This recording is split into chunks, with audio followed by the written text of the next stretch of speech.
Salut à tous, bienvenue au briefing vidéo de la MIA Cup, compétition de marche et vol en parapente. Alors voilà un tableau récapitulatif des deux catégories. Parce qu'en effet, pour une petite nouveauté 2025, pour la catégorie découverte, on va faire un classement. Pour ce faire, la catégorie découverte aura droit à une cible à l'atterrissage afin qu'il puisse aussi avoir des points. On fera un classement entre les points de montée et la cible de l'atterrissage. Sur ce tableau, vous voyez les différences entre les deux catégories et pour la catégorie découverte, auront uniquement la cible de l'atterrissage et en aucun cas devront utiliser les touch and go de la descente. Voici notre terrain de jeu. Donc le but étant de monter sur différents sommets autant de fois que tu veux durant la journée, redescendre en faisant des exercices style touch and go, slalom, atterrissage de précision afin d'accumuler un maximum de points possibles. Premier départ se donne ici à la fontaine de Le Soc. De là, tu auras trois possibilités de monter à l'aiguille, Prat de Crais, Les Millets. Pour monter à l'aiguille, tu peux monter par la bras en direct et arriver au sommet de l'aiguille. Tu rencontreras nos bénévoles qui seront là pour contrôler ton arrivée et la valider. Si tu veux monter à Prat de Crais ou au Millet, on te demandera de passer par la Chaudière où là tu auras un poste de contrôle et on te demandera aussi de valider ton passage. De là, tu pourras monter Prat de Crais, les Millets, mais également aussi rejoindre l'aiguille si ta stratégie te donne envie de passer par là pour monter à l'aiguille. Avoir ta propre stratégie. Lorsque tu seras sur un sommet, tu pourras redescendre en vol, faire les différents touch and go. Donc, on a un touch and go au plomb, à la bras, au malaisaire, ainsi que le slalom à la Chaudière. Ensuite, tu pourras voler jusqu'à l'atterrissage de Halbeuve où une cible t'attendra afin de récolter encore quelques points. Que tu auras atterri, on te demandera aussi de passer au poste de contrôle. Ensuite, tu pourras plier ton matériel, te ravitailler et repartir pour un nouveau sommet en longeant la Sarine, traverser la Sarine avec un kayak et te retrouver au point de départ de Le Soc. Et ensuite, libre à toi de monter sur le sommet de ton choix. Pour le passage à la Chaudière, alors voici la fameuse Chaudière. Donc si tu vas monter à pied, tu vas arriver par la route ici. On te demandera de passer au poste de contrôle ici pour valider ta montée. Si tu arrives au vol, tu peux atterrir dans le champ qui se trouve ici. Aussi, avant d'aller plus loin, de passer au poste de contrôle pour valider ton passage. Si tu arrives au vol pour aller direction d'Albeuve, tu peux tenter de faire le slalom, redécoller pour aller direction d'Albeuve. Si il y a également un bar pour tes amis et tes supporters qui peuvent monter avec nos bus navettes gratuits durant toute la journée. Notre point un peu névralgique de la compétition. À la montée, donc passage obligatoire du concurrent au poste de contrôle. À la descente, tu pourras tenter le slalom si tu voles jusqu'à Albeuve pour le valider. Si tu peux aussi atterrir à la Chaudière. Pour remonter sur un sommet, on te demandera juste d'aller valider ton passage au poste de contrôle avant de repartir sur un autre sommet. Si tu atterris à la Chaudière ou que tu décolles à la Chaudière, tu ne pourras pas tenter le slalom. Arrivé aux différents sommets, donc les Millets, tu arrives au sommet, passage au poste de contrôle obligatoire où nos bénévoles seront là pour attester ton passage. Tu as trois décollages différents, donc déco sud, déco ouest, déco nord. Le principal déco, ce sera le déco sud, mais en fonction de la météo, tu as diverses possibilités. Pour le sommet de Prat de Crais, tu peux décoller quasiment 360 degrés au sommet de Prat de Crais. Tu trouveras également nos bénévoles en arrivant au sommet. Pour le sommet de l'Aiguille, on a un déco sud-sud-ouest au sommet de l'Aiguille. Également un déco ouest-nord-ouest à 10-15 minutes à pied depuis le sommet de l'Aiguille, en fonction du vent. À toi de voir où tu préfères décoller. Sur les sommets, chaque concurrent passe s'annoncer au poste de contrôle, donc nos bénévoles qui sont là pour t'accueillir, fait remplir sa feuille de course par le contrôleur. Tu prendras seul la décision de voler, sauf si nous, l'organisation, on a décidé de ne pas laisser décoller sur un sommet. Les bénévoles au sommet t'informeront et donc tu ne pourras pas voler. Et si tu décides de voler en temps normal sans que nous ait décidé de fermer le sommet, c'est à ta propre responsabilité. Tu es libre de décoller aussi plus bas du sommet si les conditions te paraissent mieux. C'est toi qui est le capitaine à bord, c'est à toi de décider si tu voles ou pas et où tu décolles exactement. Nous, c'est juste des suggestions qu'on te fait en te donnant des endroits où décoller. Les touch and go, donc on a le touch and go de la bras qui se trouve juste au-dessous de l'aiguille. Tu verras, il y a le chalet que tu montes à pied sur le touch and go. Il est juste en dessous du chalet de la bras, tu le vois bien en montant. Touch and go des plombs qui se trouve juste au-dessus de la chaudière. Aussi, quand tu passes à la chaudière, tu vois bien le touch and go qui est là, qui est juste au-dessus de toi. Le touch and go du Malesser, qui est au-dessous de la chaudière, celui-là, tu le vois en montant à pied en direction de la chaudière, ou alors lorsque tu revoles depuis la chaudière, tu le vois assez rapidement depuis en l'air, le touch and go.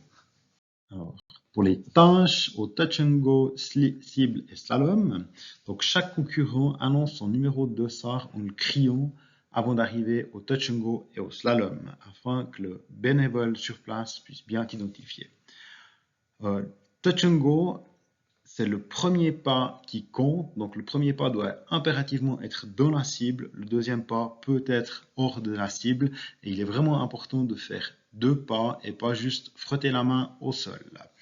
Le slalom, il est vraiment important d'atterrir, de poser les pieds avant la ligne d'entrée du slalom, passer toutes les portes du slalom avec la voile au-dessus de la tête et redécoller après la sortie du slalom. Ensuite, tu voleras en direction d'Albeuve pour valider ton slalom à Albeuve. Pour les ateliers Touch and Go et Slalom, si tu viendrais à manquer un de ces ateliers, merci de prendre ta voile, te mettre sur le côté avant de redécoller afin de laisser de la place libre pour les concurrents. Lorsque tu fais tes exercices, la voile ne doit pas toucher le sol. Donc, que ce soit pour le slalom ou le touch and go, la voile ne doit pas toucher le sol et l'exercice doit être effectué proprement. Lorsque tu arrives sur un des exercices, touch and go ou slalom, laisse la priorité au pilote qui se trouve en dessous de toi. Donc, on compte sur toi pour lui laisser un peu de temps, pas descendre trop vite, au cas où tu as quelqu'un en dessous de toi, afin de garantir une certaine sécurité et un fair play pour tout le monde. Alors, on a préparé 2 petits ateliers, 2 petits exemples, quoi. Alors, donc, durant la course, un concurrent qui pose à proximité d'un atelier, par exemple, pas assez de finesse, ça ne peut pas redécoller pour tenter l'atelier. Donc, si tu viens, par exemple, depuis la bras, c'est pas dit que tu arrives à planer suffisamment pour pouvoir faire le touch des plombs. Si tu arrives trop bas au touch des plombs, eh ben, tu peux pas atterrir, monter à pied au-dessus du touch, redécoller pour tenter le touch. Dès que tu as passé sous la limite d'un atelier limite altitude, en vol ou à pied, bah, tu ne peux plus tenter le touch and go, l'atelier en soi.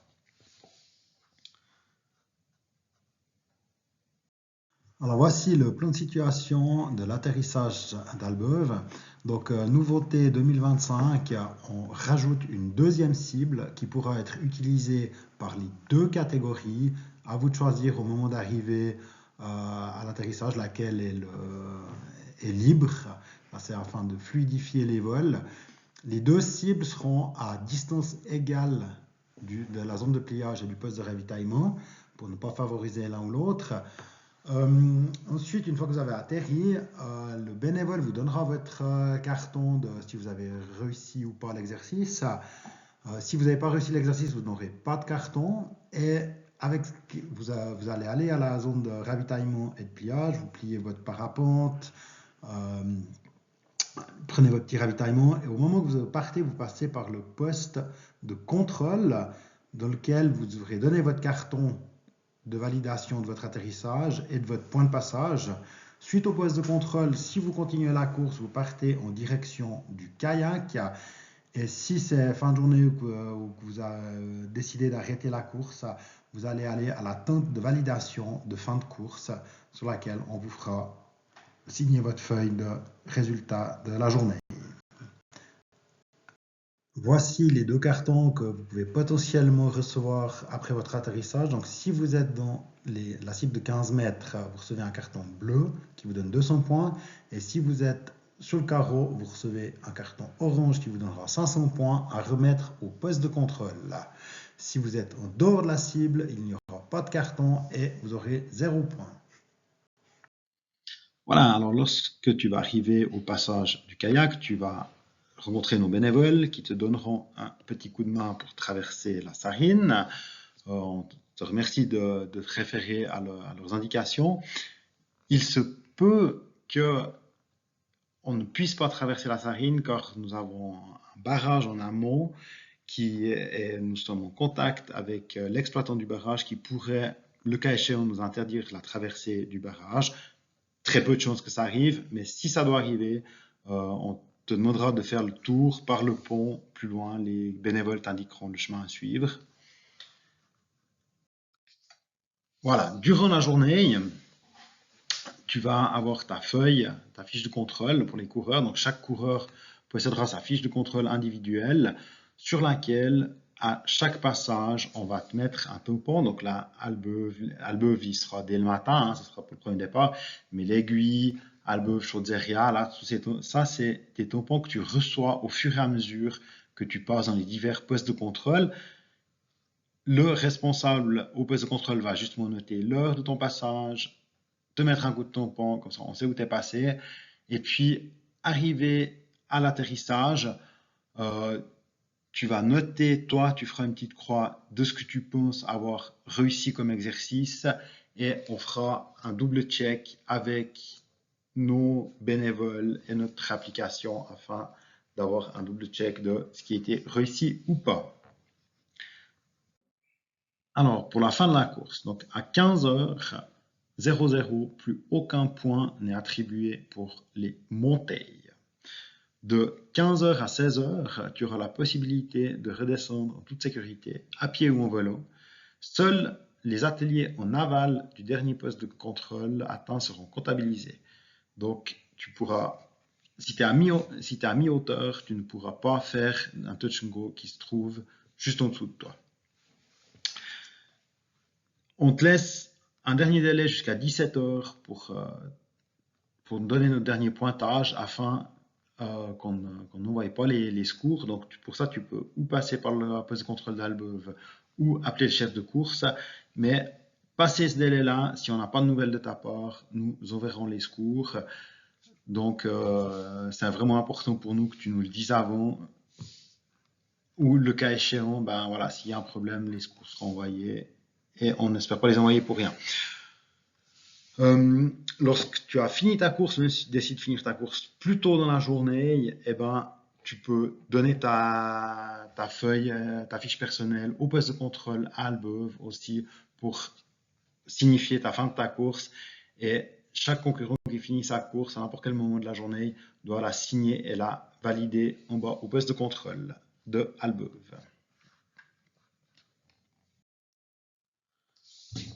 Fin de la course aussi, un petit exemple. Dernier poste validé avant la fin de la course, 14h25 à la Chaudière.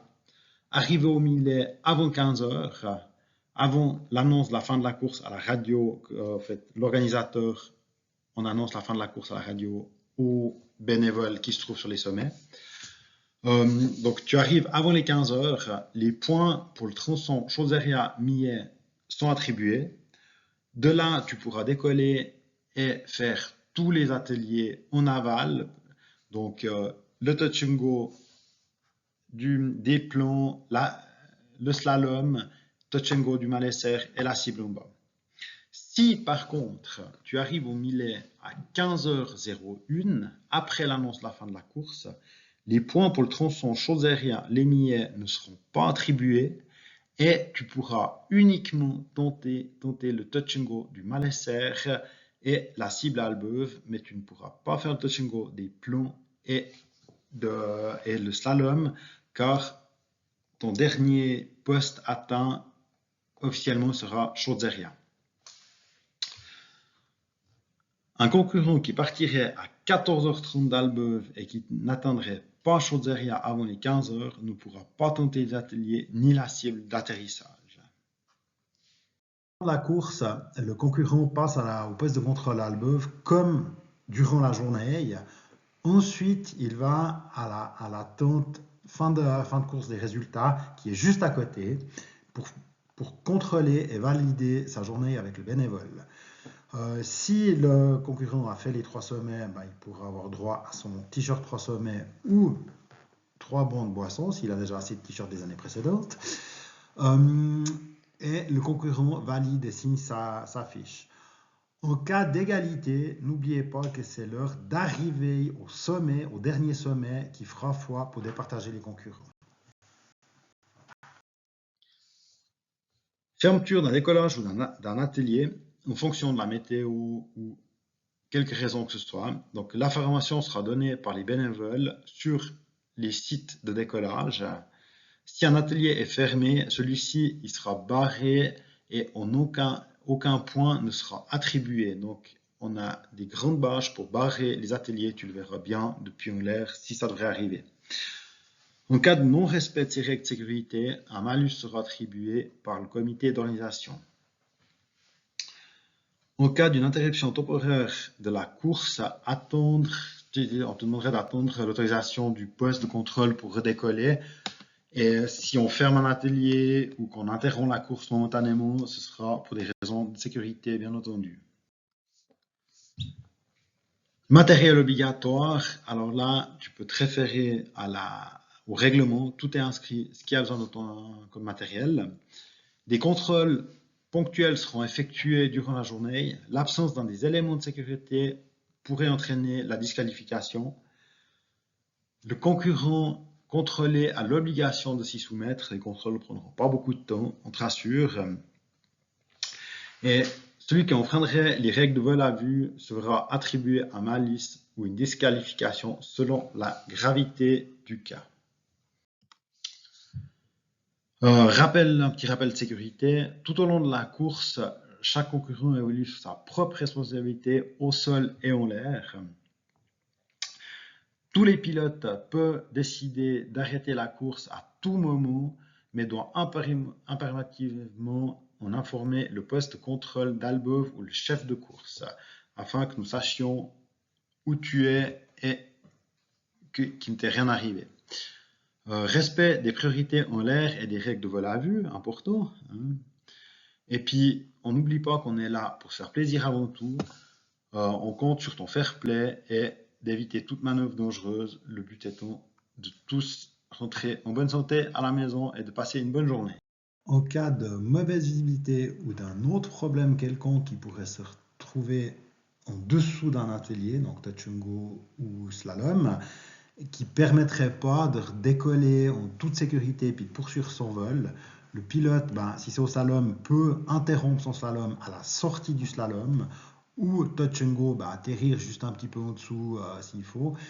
Et pour autant que c'est une manœuvre qui est effectuée, qui soit maîtrisée, les points seront accordés et le pilote peut redécoller un peu sur les côtés au moment que le vol sera à nouveau possible en toute sécurité. Si le pilote redécolle tout de suite après son atelier et que c'est clairement pas sécuritaire parce qu'il y a du brouillard ou un obstacle quelconque, un malus pourra être donné à ce pilote. Approche dangereuse, manœuvre dangereuse en arrivant sur un atelier. Donc que ce soit il y a du pompage excessif, décrochage, vrille, sortie quelconque du domaine de vol de l'aile, arrivée brutale au sol entraînant une chute, ne pas respecter les règles de vol à vue, couper la route à un autre parapente, tous ces comportements dangereux, selon la gravité, pourront donner des malus, les points de l'atelier ne pourront n'être pas attribués ou ou dans le pire des cas, amener jusqu'à une disqualification. Donc on vous remercie de vraiment bien respecter, que ce soit les règles de vol ainsi que la sécurité.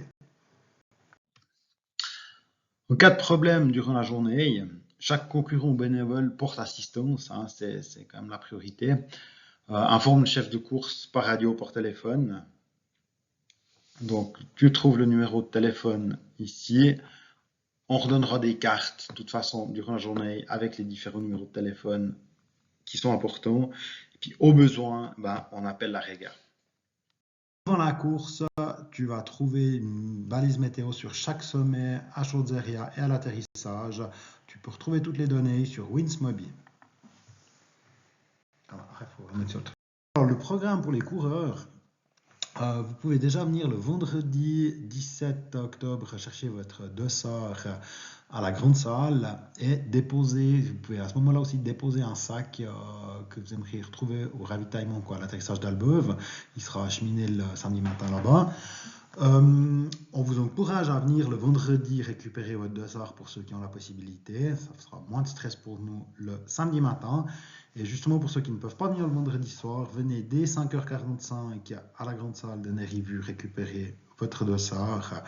À partir de 6h30, nous organisons les navettes pour vous amener au lieu de départ de Le Soc.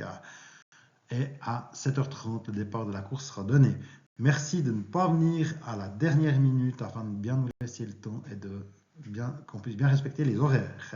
Et on vous souhaite à tous une excellente course et plein d'énergie.